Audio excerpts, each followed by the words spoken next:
Quais são as características do sistema capitalista? A primeira delas é propriedade privada, ou seja, a propriedade é de uma pessoa, ela não é do Estado, ela não é pública.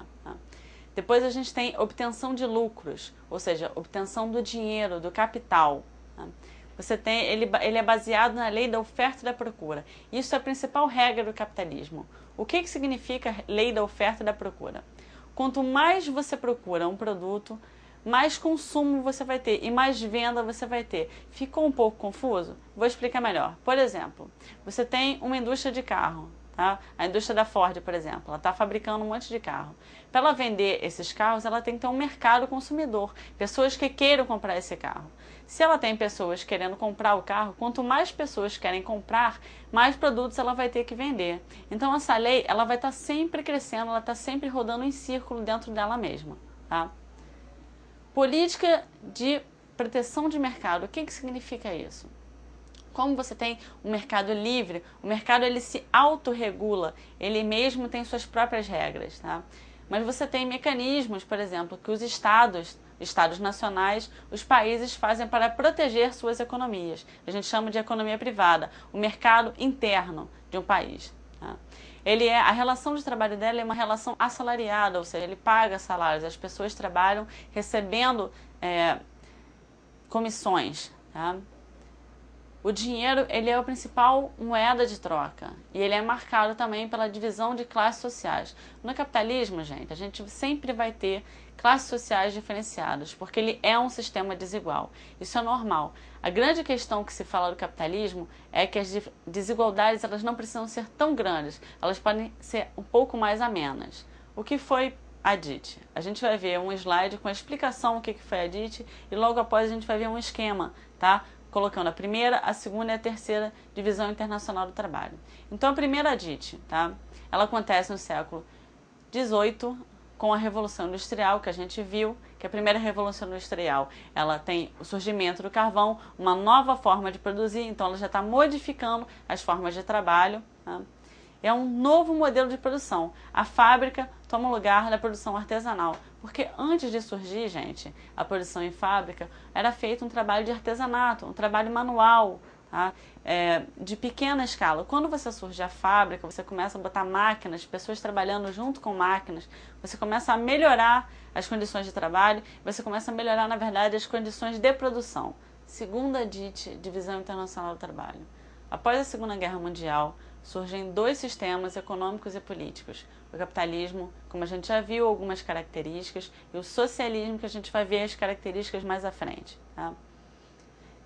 Os Estados Unidos ele surge como potência detentora do capital, ou seja, financiando também países desenvolvidos que saíram perdidos aí com a guerra e países em desenvolvimento também, e subdesenvolvidos, tá?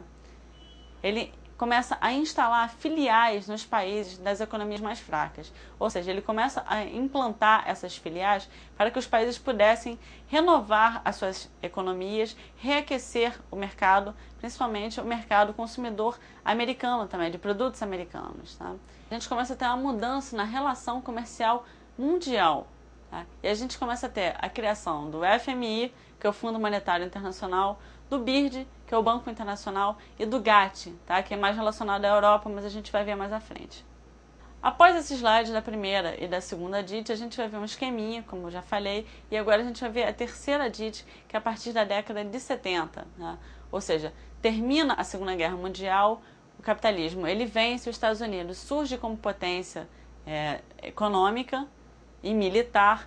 Então, em 70, começa a ter o fortalecimento desse capitalismo, com a reestruturação industrial, a revolução tecnológica, a expansão de investimentos de grandes empresas no exterior e começa, como eu falei para vocês, a implantação de multinacionais e passando para transnacionais, um conceito moderno, um conceito mais aberto.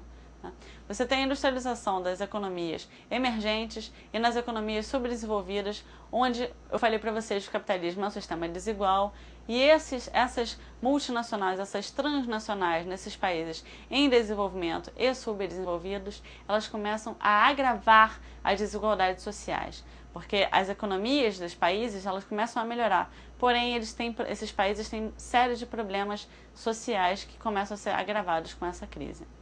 Então a gente tem aí o surgimento de um mundo bipolar, como eu falei. O capitalismo, de um lado, representado pelos Estados Unidos, e o socialismo representado pela União das Repúblicas Socialistas Soviéticas, ou conhecida também como União Soviética. Quais são as características do sistema socialista? A gente já viu as do capitalista, agora vamos para o socialista. Estado interventor da economia, ou seja, no capitalismo a gente viu que o capitalismo não tem intervenção do Estado, apenas para proteger o seu mercado interno, a sua economia interna, né? E no socialismo não, o Estado interventor na economia, ele diz, tá, o que a população tem que produzir, quais são as linhas que ela vai seguir de produção, tá, na economia.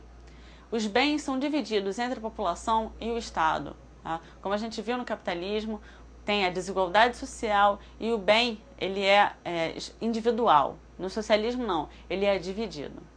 Outra diferença é a existência de uma classe social única, que seria a classe dos proletários, ou seja, tentando amenizar de qualquer forma qualquer diferença social que exista dentro dessa sociedade.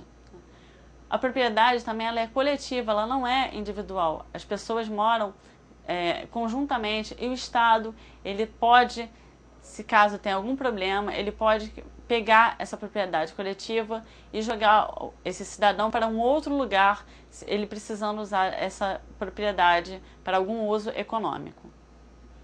O que é a nova ordem mundial? Após a Segunda Guerra Mundial, surge uma nova liderança que é os Estados Unidos, como a gente já falou, tá? Com força militar, bélica e econômica. Então, o dólar, que é a moeda americana, ela surge como moeda internacional. Na verdade, ela se estabelece como moeda de troca internacional. Então, você tem financiamento na reconstrução de países afetados pela guerra, principalmente países da Europa. Olha a importância aí dos Estados Unidos surgindo como econômica, ajudando a Europa nessa situação. Em 1989, a gente tem o fim do bloco socialista com a queda do Muro de Berlim. Isso significa a quebra da União Soviética e o estabelecimento dos Estados Unidos como potência militar e econômica no mundo. Juntando, tá, com essa queda do Muro de Berlim, você tem fortalecimento do sistema capitalista, ou seja, inserção do novo modelo nos países do ex-bloco socialista. Então essas potências, que antigamente eram socialistas, elas começam a entrar nesse modelo capitalista, tá? Você tem a internacionalização da economia. É um nome difícil, gente, mas a gente vai lembrar. Ele pode ser também colocado como mundialização da produção, ou seja, circulação e consumo de mercadorias. Você tem a eliminação de barreiras entre nações. Então, a gente tem formação de blocos econômicos. Temos 3 importantes, tá? Você tem a União Europeia, que ela vem no mercado comum europeu, uma evolução desse mercado. Você tem o Mercosul na América do Sul. Você tem o NAFTA, Estados Unidos, Canadá e México na América do Norte. Com isso, você tem também a dispersão da informática no mundo, ou seja, maior facilidade de comunicação. Não é simples, gente. Hoje em dia a gente quer falar com algum parente que viajou, alguma pessoa que está no exterior. Você chega, você entra no MSN, em 2 tempos você fala com a pessoa. Ou você passa um e-mail, quase que instantaneamente esse e-mail chega e a pessoa tem acesso a essa informação. Isso foi muito importante também na economia, principalmente na política. Olha a facilidade dos países se comunicarem e a gente evitar problemas de guerras, tá, entre essas potências. Olá, me chamo Paula Belmiro. Desculpa. Capitalismo financeiro. Então ele vem